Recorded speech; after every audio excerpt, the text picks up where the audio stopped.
Hello guys नमस्ते। आज पनि नयाँ भिडियो लिएर उपस्थित भइसकेको छु। आज पनि हामी काइनेमेटिक्सकै न्युमेरिकलहरु गर्नेछौँ र पहिला गरे भन्दा चाहिँ केही डिफरेन्ट खालको छ। यदि तपाईहरुलाई मेरो भिडियो मन परेको छ भने please like share and subscribe गरिदिनु होला। र अब चाहिँ भिडियोलाई अगाडि बढाउन चाहन्छु र अब न्युमेरिकल गर्न अघि बढ्दछु।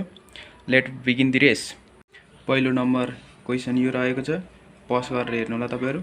दोस्रो नम्बरमा यो छ, तेस्रो नम्बरमा यो छ।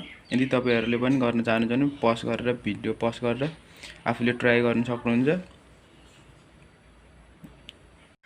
फर्स्ट क्वेशनमा चाहिँ के भनेको छ भने एउटा साइक्लिस्ट छ, मोटरसाइक्लिस्ट। त्यो चाहिँ रत्न पार्क देखि भक्तपुरसम्म, यो रत्न पार्क भयो, यहाँनेरि रत्न पार्क आर, यो भक्तपुर बी भयो। सो रत्न पार्क देखि भक्तपुर जाँदाखेरि चाहिँ यो जब गएको थियो जाँदाखेरिको स्पिड छ 60 किलोमिटर पर आवर दिएको छ स्पिड। त्यसरी यो जब फिर्क्यो रिटर्न भयो यसको स्पिड छ 40 किलोमिटर पर आवर छ। यहाँबाट चाहिँ हामीले एभरेज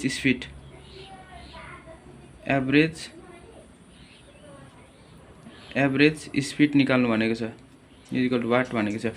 सो हामीले एभरेज स्पिड निकाल्नको लागि चाहिँ हामीलाई distance, total distance by total time हुनु पर्यो। एभरेज डिस्टेन्स निकाल्न अरे एभरेज स्पिड निकाल्नको लागि चाहिँ अब यहाँनेरि एज्युम गरौँ हामी यो पुरै डिस्टेन्स, यो दुईटैको लागि डिस्टेन्स सेम हुन्छ, आउँदाखेरि पनि जाँदाखेरि डिस्टेन्स त सेम हुने भयो। सो यसलाई एस मानौँ डिस्टेन्स भनेको, अनि टाइम भनेको जाँदाखेरि त अलिक छिटो हुने भयो, 60 किलोमिटर पर आवरले गइरहेछ, छिटो स्पिड छिटो छ भनेपछि यसलाई t1 मानौँ र यो आउँदाखेरिको टाइमलाई t2 मानौँ एज्युम गरेको। सो हामीले अब यहाँबाट चाहिँ हामीले व्हाइल जाँदाखेरिको निकालौँ, व्हाइल गोइङ जाँदाखेरि स्पिड कति थियो, स्पिड इक्वल टु फर्मुला के हुन्छ, डिस्टेन्स बाइ टाइम टेकन हो।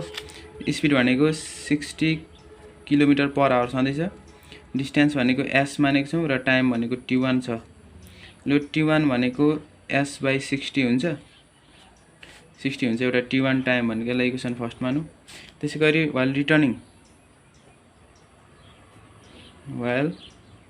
रिटर्निङ जब वो फिर्कियो त्यतिखेरको स्पिड हामीलाई दिएको छ, स्पिड इक्वल टु यो पनि डिस्टेन्स बाइ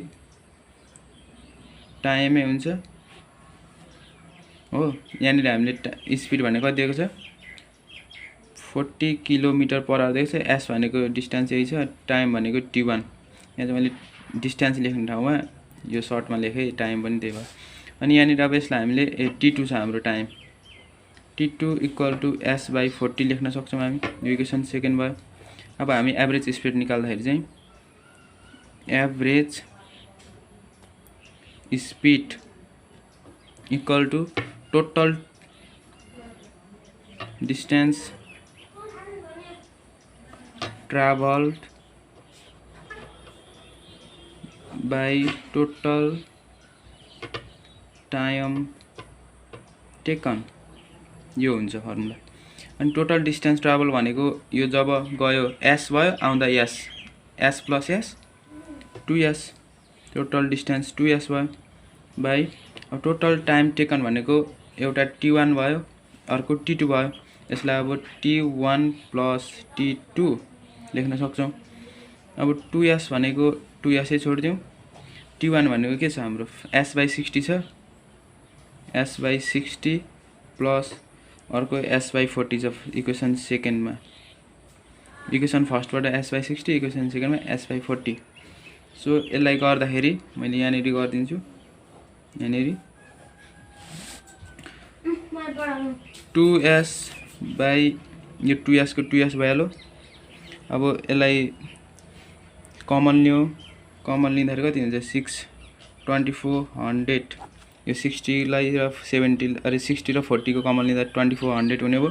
त्यसैगरी अब यो यहाँ गएर मल्टिप्लाई, यो 60 पनि यहाँ मल्टिप्लाई हुँदाखेरि 40s प्लस 60s हुन्छ, यो अलिक ठुलो हुन्छ, 2s बाइ यो भनेको 100 हुन्छ, 60 बाइ 60 प्लस 40 भनेको 100s बाइ 2400 हुने भयो।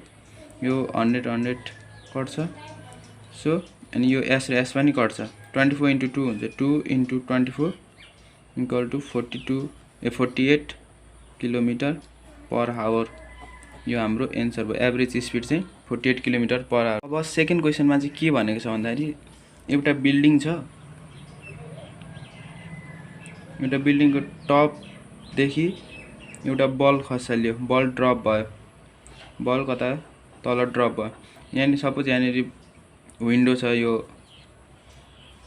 विन्डो छ बिल्डिङको यो ग्राउन्ड भयो यो ग्राउन्ड लेभल भयो यहाँबाट चाहिँ बल खसालियो हैन बल खसाल्यो अनि यो विन्डो चाहिँ कति छ भन्दाखेरि यहाँदेखि यति चाहिँ 22 मिटर हाईमा छ 20.2 चाहिँ 20.2 मिटर हाईमा चाहिँ छ यो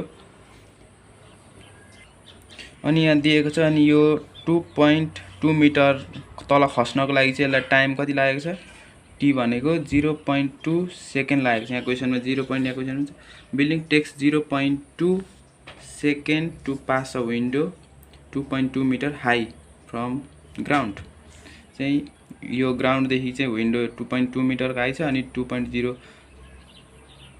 टी इजिकल टु 0.2 सेकेन्ड चाहिँ लागेको छ यति खस्नको लागि भनेपछि हामीले यहाँबाट निकाल्न सक्छौँ हामीले यहाँबाट यसको यहाँनिर यु हुन्छ यो सपोज यसको लागि यो यु हुन्छ हैन यो यु चाहिँ हामीले निकाल्न सक्छौँ यहाँबाट s is equal to ut plus half at square यो फर्मुला गरेर हामी गर्न सक्छौँ s भनेको हाम्रो 2.2 छ u भनेको त्यही निकाल्नु छ टाइम भनेको 0.2 प्लस हाफ ग्राभिटी g को भ्यालु 10 हालौँ 0.2 को स्क्वायर सो 2.2 इक्वल टु अनि यो सल्भ गर्दाखेरि 0.2 यो भनेको u हो प्लस 0.2 आउँछ यति सल्भ गर्दाखेरि सो यसलाई हामीले तलबाट सपरेट गर्न सक्छौँ 2.2 minus 0.2 equal to 0.2 u separate गर्न सक्छौँ यो u है अनि u equal to 2.2 minus 0.2 divide by 0.2 गर्न सक्छौँ हामी सो यसबाट हाम्रो कति आउँछ 10 मिटर पर सेकेन्ड यो इनिशियल भेलोसिटी यसको लागि यहाँनिर initial velocity 10 metre per second आउँछ सो अब हामीले क्वेशनमा चाहिँ के निकाल्नु भनेको छ भन्दाखेरि यसको यो हाइट निकाल्नु भनेको छ यो यसको एच कति छ यो हाइट निकाल्नु भनेको छ क्वेशनमा सो हामीले यहाँनिर यु भनेको यसको लागि यहाँनिर फाइनल भेलोसिटी हुन्छ यहाँ यु यहाँनिर 0 मिटर पर सेकेन्ड हुन्छ अब यसको लागि अगेन हामीले यही फर्मुला युज गर्न सक्छौँ s equal to ut plus half at square अब यो माथिको केसमा चाहिँ u भनेको 0 मिटर पर सेकेन्ड v भनेको 10 मिटर पर सेकेन्ड यो यही निक्लेको माथिको लागि चाहिँ फाइनल भेलोसिटी हुन जान्छ र g भनेको 10 मिटर पर स्क्वायर सेकेन्ड हाल्न सक्छौँ अनि अब s भनेको हामीले निकाल्नु छ सरी यहाँनिर t को टर्म पनि आएर छ हामीसँग t चाहिँ छैन सो फर्मुला चेन्ज गरौँ v square equal to u square plus 2gh यो फर्मुला हाल्न सक्छौँ हामी v स्क्वायर यहाँ चाहिँ अब तीनटै टर्म्स हो नि त हैन हामीले h निकाल्नु छ अरु तीनटा टर्म रिमेनिङ बाँकी छ सो यो फर्मुला हाल्दा चाहिँ यस्तैमा केयरफुल हुनुपर्छ है फर्मुला हाल्दाखेरि चाहिँ के गिभन छ त्यो हुन्छ v भनेको 10 को स्क्वायर इक्वल टु u भनेको 0 को square plus 2 into 10 into h हुने भयो 10 10 जा 100 इक्वल टु यो भनेको 20h और h is equal to 5 metre which is our answer यो हाम्रो 5 मिटर हुन्छ त्यसैगरी अब थर्ड क्वेशनमा चाहिँ के भनेको छ भन्दाखेरि थर्ड क्वेशनमा चाहिँ के भनेको छ भन्दाखेरि क्वेशन तपाईहरु पढ्नु होला एउटा नै यहाँ चाहिँ एउटा ट्रक छ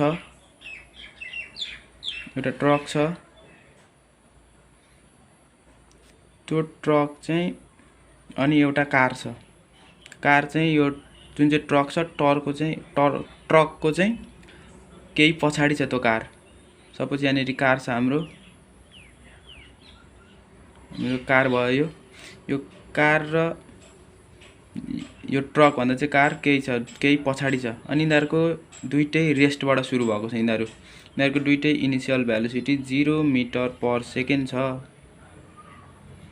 0 मिटर पर सेकेन्ड छ भने अनि यो ट्रक चाहिँ कतिको एसिलेरेसनमा जाँदै थियो भन्दाखेरि acceleration equal to 2 metre per square second र यसको एसिलेरेसन भनेको कति छ A equal to 3 metre per second square छ क्वेसनमा यहाँनिर भनेको छ 3 metre per square second 2 metre per second for truck र कार। अब अटोमोबाइल ओभरटेक्स भनेको छ।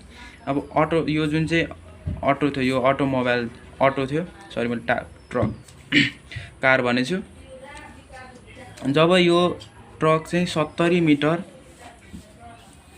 70 मिटर यो जब डिस्टेन्स ट्राभल गर्यो यसले त्यतिखेर चाहिँ यो कार पनि यहाँनिर सँगै ओभरटेक गरेछ भने भन्नुको मतलब सँगै यिनीहरू भेट भएछन् यो जब यो 70 मिटर ट्राभल गर्दाखेरि। सो यहाँनिरको हाम्रो यहाँसम्मको यो र यति हाम्रो मानौँ यो हैन यति पुरै डिस्टेन्स हो यसलाई हामीले x मान्न सक्छौं र यति पुरै भनेको 70 मिटर। क्वेसनमा चाहिँ के निकाल्नु भनेको छ भन्दाखेरि क्वेसन चाहिँ एकवटा how long does it take time भनेको चाहिँ हामीले अब यो टाइम निकाल्नु छ। यहाँदेखि यहाँ जाँदाखेरि यसको टाइम कति भयो त यसले चाहिँ कति टाइम ट्राभल गरिसकेपछि चाहिँ यो ट्रकलाई चाहिँ ओभरटेक गर्यो मतलब यसलाई भेट्यो त कति टाइम कारले ट्राभल गरिसकेपछि। त्यसैगरी सेकेन्ड क्वेसन छ how far was the auto behind the अनि यसको यो ट्रकको चाहिँ कति मिटर पछाडि यो कार छ हो यो निकाल्नु पर्ने। त्यसैगरी अनि जब यिनीहरू भेट भयो थर्ड नम्बरमा चाहिँ सीमा चाहिँ जब यिनीहरू भेट हुँदाखेरि यसको भेलोसिटी कति थियो यहाँनिरको भेलोसिटी र यसको भेलोसिटी कति थियो त्यो पनि निकाल्नु भनेको छ। अब हामीलाई गिवन यति नै हो गिवन यति नै छ। यसले डिस्टेन्स गर्यो 70 मिटर अनि यसलाई हामीले एजुम गर्न सक्छौं टाइम टी टाइम के भयो त यसको लागि टी भयो भने यसले पनि टाइम त बराबरी नै टाइम ट्राभल गरेको हुन्। सो यसको पनि टाइम चाहिँ के हुन्छ इक्वलै हुन्छ टाइम इक्वल हुन्छ दुईटैको। सो हामीले यहाँबाट टाइम निकाल्न सक्छौं ए छ हामीसँग यु छ डिस्टेन्स 70 मिटर छ। So s equal to ut plus half at स्क्वायरबाट चाहिँ हामीले यसको टाइम निकाल्न सक्छौं। डिस्प्लेसमेन्ट हाम्रो s भनेको 75 मिटर दिएको छ इक्वल टु u 0 भइहाल्यो into t plus half into acceleration हाम्रो कति दिएको छ 2 यहाँबाट इन्टु t स्क्वायर छ। अब यसलाई निकाल्दाखेरि चाहिँ 75 मिटर भइहाल्यो 75 इक्वल टु यो मिटर नलेख्नु यहाँनिर हाफ अर्थात् यो 2 टू काटो t स्क्वायर और t equal to root under 75 seconds. यो रूट अंडर 75 सेकेन्डमा चाहिँ यसले यो जुन चाहिँ कार छ कार अटोमोबाइल छ त्यसले चाहिँ यो ट्रकलाई यहाँनिर भेट अर्थात् ओभरटेक गर्दो रहेछ। यो रूट अंडर 78 भनेको चाहिँ कति हुन्छ भने यसको 8.66 सेकेन्ड हुन्छ रूट अंडर 75 क्याल्कुलेटरमा गर्दा। अनि अब हामीले यो चाहिँ फर्स्टको यो ए नम्बरको एन्सर यति भयो ए को। अब हाम्रो बी को लागि चाहिँ के भनेको छ भन्दाखेरि यहाँबाट चाहिँ यसले यो र योको डिस्टेन्स कति छ यो x को भ्यालु निकाल्नु छ हामीले x को भ्यालु निकाल्नु छ त्यसको लागि यसको अब यो कारको लागि टोटल डिस्टेन्स भनेको कति हुन्छ s भनेको x प्लस 75 मिटर लिन पाइ सकिन्छ। यता 75 भयो यसले लिएको अनि यता x हामीले x को भ्यालु निकाल्नु छ। टाइम भनेको इक्वल हुन्छ दुईटैको सो रूट अंडर 75 नै लियौं सेकेन्ड। अनि त्यसपछि यसको एसिलेरेसन चाहिँ हाम्रो कति 3 मिटर पर स्क्वायर सेकेन्ड। अब यसको लागि पनि हामीले इक्वेसन अफ मोसन को फर्मुला निकाल्दा s equal to ut plus half at square नै युज गर्छौं। यसको इनिशियल भेलोसिटी पनि रेस्टबाटै सुरु भएको सो 0 मिटर पर सेकेन्ड हुन्छ इनिशियल भेलोसिटी पनि। So s equal to ut plus half at square गर्दाखेरि s भनेको हाम्रो x प्लस 75 छ x plus 75 equal to u 0 भएको कारणले यो होल 0 बनाइदिए plus half into 3 into t भनेको हाम्रो कति छ 75 रूट अंडर 75 को स्क्वायर हुने भयो। अब x plus 75 equal to 1/2 into 3 into 75 यो हुने भयो। अब x इक्वल टु अनि यो जुन चाहिँ यो गर्दाखेरि चाहिँ 112.5 आउँछ अनि यसलाई यता लगेर सबट्र्याक्ट गरौँ 75 एक्स इक्वल टु कति आउँछ भन्दाखेरि 37.5 भनेको 37.5 मिटर चाहिँ यो यसको पछाडि रहेछ। जब यो ट्रक र कार जब ट्रक हिँड्यो त्यतिखेर चाहिँ यो 37.5 मिटर चाहिँ पछाडिबाट यसले स्टार्टिङ गरेको रहेछ। सो अब फोर्थ नम्बर क्वेसन सी नम्बरमा क्वेसन के भनेको छ, भेलोसिटी यिनीहरूको फाइनल भेलोसिटी निकाल्नु भनेको छ। अब यसको पुरै यसले डिस्टेन्स कभर गर्यो भनेको यहाँबाट हामीले निकाल्न सक्छौँ। यसको डिस्टेन्स कभर जम्मा कति भयो 37.5 प्लस 75 यो हुने भयो। यसले पुरै टोटल टाइम चाहिँ कति ट्राभल गरेछ 112.5 मिटर चाहिँ यसले पुरै कभर गरेको टाइम। अब हामीलाई फाइनल भेलोसिटी निकाल्नु छ। हामीले यहाँ सी नम्बरको क्वेसन गर्दाखेरि सी नम्बरको लागि चाहिँ त्यसको लागि चाहिँ हामीले यहाँ इनिसियल भेलोसिटी 0 छ। सब सुरुमा हामीले ट्रकको निकालौँ। For truck initial velocity 0 metre per second छ। एक्सेलरेसन हाम्रो 2 मिटर पर सेकेन्ड स्क्वायर छ र टाइम टेकन भनेको कति छ 8.66 सेकेन्ड छ। सो यहाँबाट फाइनल भेलोसिटी हामी निकाल्न सक्छौँ। v equal to u plus 80 गरेर v भनेको 0 plus 2 into 8.66 which is 17.3 metre per second यसको फाइनल भेलोसिटी हुन्छ। त्यसैगरी अब कारको लागि फर कार यो पनि त्यही formula v equal to u plus 80। हाम्रो कारको v निकाल्नु छ। u भनेको दुईटै रेस्टबाट प्लस एक्सेलरेसन भनेको हाम्रो 3 मिटर पर सेकेन्डले कुदेको छ 3 metre per second 3 into time त सेम भइहाल्यो 8.66 which is 26.98 metre per second आउँछ। यो हाम्रो यसको answer. Thank you so much for watching my video. Only this much for today. Keep watching my video and keep supporting me. Thank you.